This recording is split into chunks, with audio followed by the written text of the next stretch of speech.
The truth about talent, when genes matter, and when they don't. Many people are familiar with Michael Phelps, who is widely considered to be one of the greatest athletes in history. Phelps has won more Olympic medals not only than any swimmer, but also more than any Olympian in any sport. Fewer people know the name Hicham El Guerrouj, but he was a fantastic athlete in his own right. El Guerrouj is a Moroccan runner who holds 2 Olympic gold medals and is one of the greatest middle-distance runners of all time. For many years, he held the world record in the mile, 1,500-meter, and 2,000-meter races. At the Olympic Games in Athens, Greece, in 2004, he won gold in the 1,500-meter and 5,000-meter races. These two athletes are wildly different in many ways. For starters, one competed on land and the other in water. But most notably, they differ significantly in height.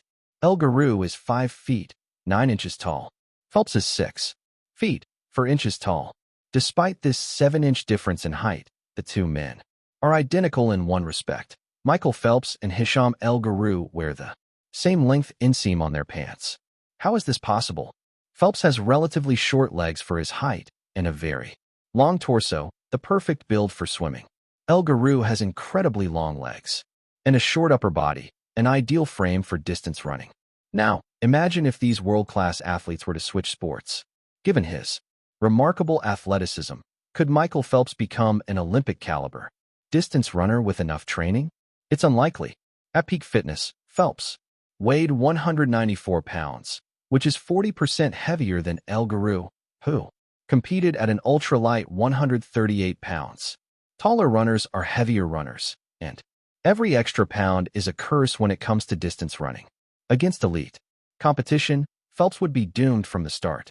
Similarly, El Guerrouj might be one of the best runners in history, but it's doubtful he would ever qualify for the Olympics as a swimmer.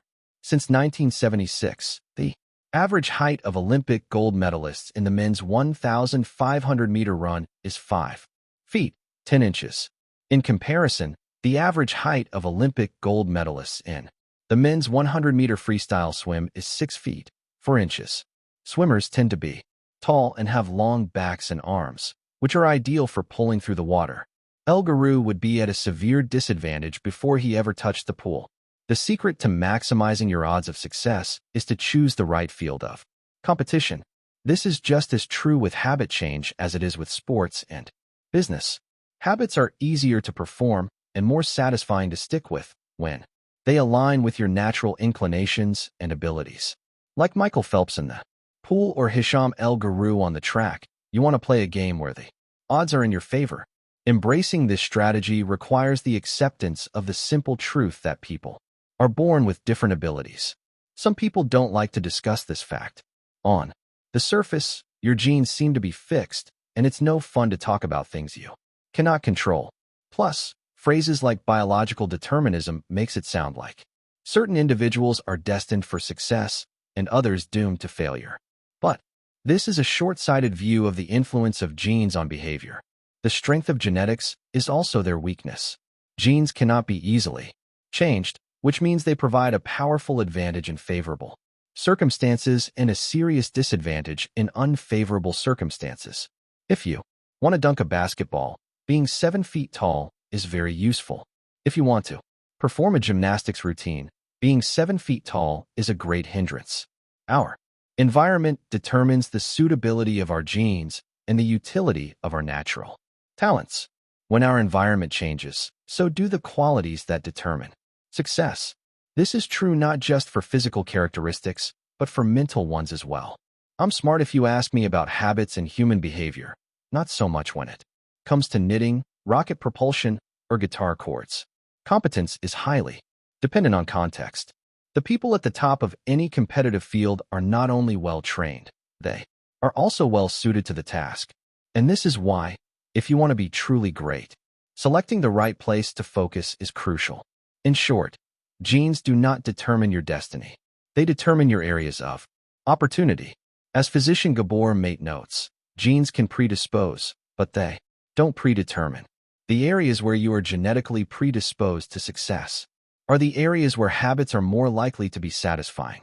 The key is to direct your effort toward areas that both excite you and match your natural skills. 2. Align your ambition with your ability. The obvious question is, how do I figure out where the odds are in my favor? How do I identify the opportunities and habits that are right for me? The first place we will look for an answer is by understanding your personality. How your personality influences your habits. Your genes are operating beneath the surface of every habit. Indeed, beneath the surface of every behavior. Genes have been shown to influence everything from the number of hours you spend watching television to your likelihood to marry, or divorce to your tendency to get addicted to drugs, alcohol, or nicotine. There's a strong genetic component to how obedient or rebellious you are when facing authority, how vulnerable or resistant you are to stressful events, how proactive or reactive you tend to be, and even how captivated or bored you feel during sensory experiences like attending a concert.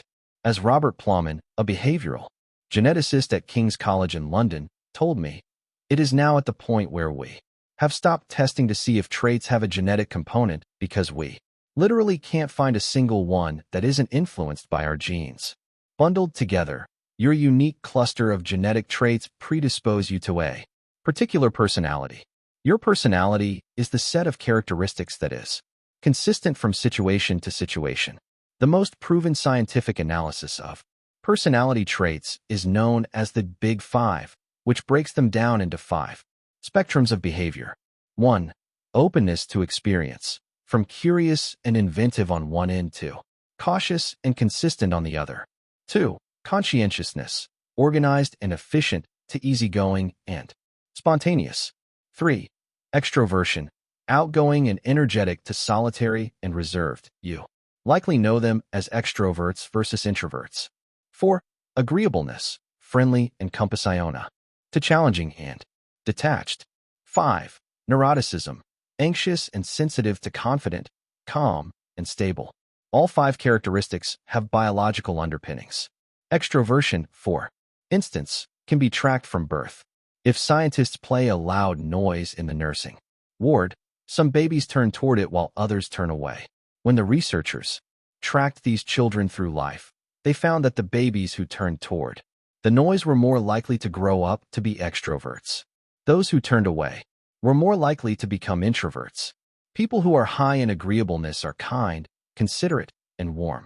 They also tend to have higher natural oxytocin levels, a hormone that plays an important role in social bonding, increases feelings of trust, and can act as a natural antidepressant. You can easily imagine how someone with more oxytocin might be inclined to build habits like writing thank you notes or organizing social events. As a third example, consider neuroticism, which is a personality trait all people possess to various degrees. People who are high in neuroticism tend to be anxious and worry more than others. This trait has been linked to hypersensitivity of the amygdala, the portion of the brain responsible for noticing threats. In other words, people who are more sensitive to negative cues in their environment are more likely to score high in neuroticism.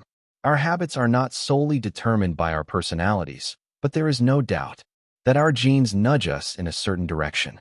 Our deeply rooted preferences make certain behaviors easier for some people than for others. You don't have to apologize for these differences or feel guilty about them, but you do have to work with them.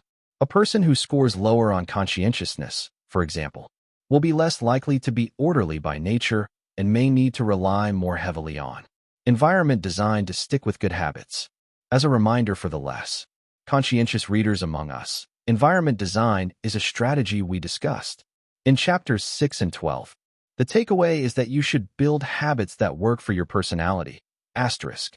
People can get ripped working out like a bodybuilder, but if you prefer rock climbing or cycling or rowing, then shape your exercise habit around your interests. If your friend follows a low-carb diet, but you find that low-fat works for you, then more power to you. If you want to read more, don't be embarrassed. If you prefer steamy romance novels over nonfiction, read whatever fascinates you. Asterisk. You don't have to build the habits everyone tells you to build. Choose the habit that best suits you, not the one that is most popular. There is a version of every habit that can bring you joy and satisfaction. Find it. Habits need to be enjoyable if they're going to stick. This is the core idea behind the fourth law.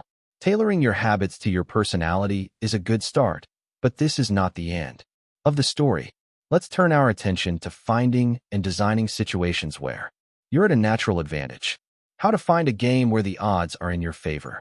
Learning to play a game where the odds are in your favor is critical for maintaining motivation and feeling successful. In theory, you can enjoy almost anything. In practice, you are more likely to enjoy the things that come easily to you. People who are talented in a particular area tend to be more competent at that task and are then praised for doing a good job. They stay energized because they are making progress where others have failed, and because they get rewarded with better pay and bigger opportunities, which not only makes them happier but also propels them to produce even higher quality work. It's a virtuous cycle. Pick the right habit and progress is easy. Pick the wrong habit and life is a struggle. How do you pick the right habit? The first step is something we covered in the third law: make it easy. In many cases, when people pick the wrong habit, it simply means they picked a habit that was too difficult. When a habit is easy, you are more likely to be successful.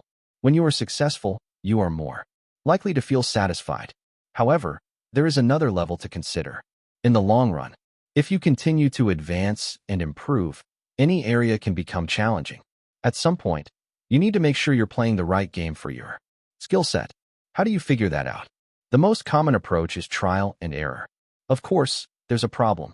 With this strategy, life is short. You don't have time to try every career, date every eligible bachelor, or play every musical instrument.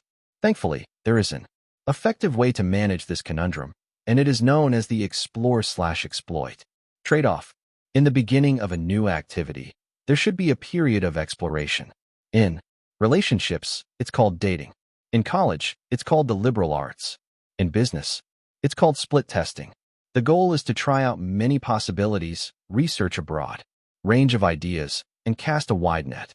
After this initial period of exploration, shift your focus to the best solution you found, but keep experimenting occasionally. The proper balance depends on whether you're winning or losing. If you are currently winning, you exploit, exploit, exploit. If you are currently losing, you continue to explore. Explore, explore. In the long run, it is probably most effective to work on the strategy that seems to deliver the best results about 80 to 90% of the time and keep exploring. With the remaining 10 to 20%, Google famously asks employees to spend 80% of the workweek on their official job and 20% on projects of their choice, which has led to the creation of blockbuster products like AdWords and Gmail. The optimal approach also depends on how much time you have. If you have a lot of time, like someone at the beginning of their career, it makes more sense to explore because once you find the right thing, you still have a good amount of time to exploit it. If you're pressed for time, say, as you come up on the deadline for a project, you should implement the best solution you've found so far and get some results. As you explore different options, there are a series of questions you can ask yourself to continually narrow in on the habits and areas that will be most satisfying to you. What feels like fun to me, but work to others? The mark of whether you are made for a task is not whether you love it, but whether you can handle the pain of the task easier than most people. When are you enjoying yourself while other people are complaining? The work that hurts you less than it hurts others is the work you were made to do. What makes me lose track of time? Flow is the mental state you enter when you are so focused on the task at hand that the rest of the world fades away. This blend of happiness and peak performance is what athletes and performers experience when they are in the zone. It is nearly impossible to experience a flow state and not find the task satisfying at least to some degree. Where do I get greater returns than the average person? We are continually comparing ourselves to those around us, and a behavior is more likely to be satisfying when the comparison is in our favor. When I started writing at jamesclear.com, my email list grew very quickly. I wasn't quite sure what I was doing well, but I knew that results seemed to be coming faster for me than for some of my colleagues, which motivated me to keep writing. What comes naturally to me? For just a moment, ignore what you have been taught. Ignore what society has told you. Ignore what others expect of you. Look inside yourself and ask, What feels natural to me? When have I felt alive? When have I felt like the real me? No internal judgments or people-pleasing. No second-guessing or self-criticism. Just feelings of engagement and enjoyment. Whenever you feel authentic and genuine, you are headed in the right direction. To be honest, some of this process is just luck. Michael Phelps and Hisham El Guru were lucky to be born with a rare set of abilities that are highly valued by society and to be placed in the ideal environment for those abilities. We all have limited time on this planet, and the truly great among us are the ones who not only work hard, but also have the good fortune to be exposed to opportunities that favor us. But what if you don't want to leave it up to luck? If you can't find a game where the odds are stacked in your favor, create one. Scott Adams, the cartoonist behind Dilbert, says, everyone has at least a few areas in which they could be in the top 25% with some effort. In my case, I can draw better than most people, but I'm hardly an artist. And I'm not any funnier than the average stand-up comedian who never makes it big, but I'm funnier than most people. The magic is that few people can draw well and write jokes. It's the combination of the two that makes what I do so rare. And when you add in my business background, suddenly I had a topic that few cartoonists could hope to understand without living it. When you can't win by being better, you can win by being different. By combining your skills, you reduce the level of competition, which makes it easier to stand out. You can shortcut the need for a genetic advantage or 4 years of practice by rewriting the rules. A good player works hard to win the game everyone else is playing. A great player creates a new game that favors their strengths and avoids their weaknesses. In college, I designed my own major, biomechanics, which was a combination of physics, chemistry, biology, and anatomy. I wasn't smart enough to stand out among the top physics or biology majors, so I created my own game. And because it suited me, I was only taking the courses I was interested in. Studying felt like less of a chore. It was also easier to avoid the trap of comparing myself to everyone else. After all, nobody else was taking the same combination of classes, so who could say if they were better or worse? Specialization is a powerful way to overcome the accident of bad genetics. The more you master a specific skill, the harder it becomes for others to compete with you. Many bodybuilders are stronger than the average arm wrestler, but even a massive bodybuilder may lose at arm wrestling because the arm wrestling champ has very specific strength. Even if you're not the most naturally gifted, you can often win by being the best in a very narrow category. Boiling water will soften a potato but harden an egg.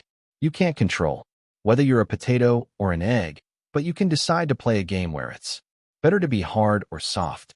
If you can find a more favorable environment, you can transform the situation from one where the odds are against you to one where they are in your favor. How to get the most out of your genes. Our genes do not eliminate the need for hard work. They clarify it. They tell us what to work hard on. Once we realize our strengths, we know where to spend our time and energy. We know which types of opportunities to look for and which types of challenges to avoid. The better we understand our nature, the better our strategy can be. Biological differences matter. Even so, it's more productive to focus on whether you are fulfilling your own potential than comparing yourself to someone else. The fact that you have a natural limit to any specific ability has nothing to do with whether you are reaching the ceiling of your capabilities. People get so caught up in the fact that they have limits that they rarely exert the effort required to get close to them. Furthermore, genes can't make you successful if you're not doing the work. Yes, it's possible that the ripped trainer at the gym has better genes, but if you haven't put in the same reps, it's impossible to say if you have been dealt a better or worse genetic hand. Until you work as hard as those you admire, don't explain away their success as luck. In summary, one of the best ways to ensure your habits remain satisfying over the long run is to pick behaviors that align with your personality and skills. Work hard on the things that come easy. Chapter summary. The secret to maximizing your odds of success is to choose the right field of competition. Pick the right habit, and progress is easy. Pick the wrong habit, and life is a struggle. Genes cannot be easily changed, which means they provide a powerful advantage in favorable circumstances and a serious disadvantage in unfavorable circumstances. Habits are easier when they align with your natural abilities. Choose the habits that best suit you. Play a game that favors your strengths. If you can't find a game that favors you, create one. Genes do not eliminate the need for hard work. They clarify it. They tell us what to work hard on.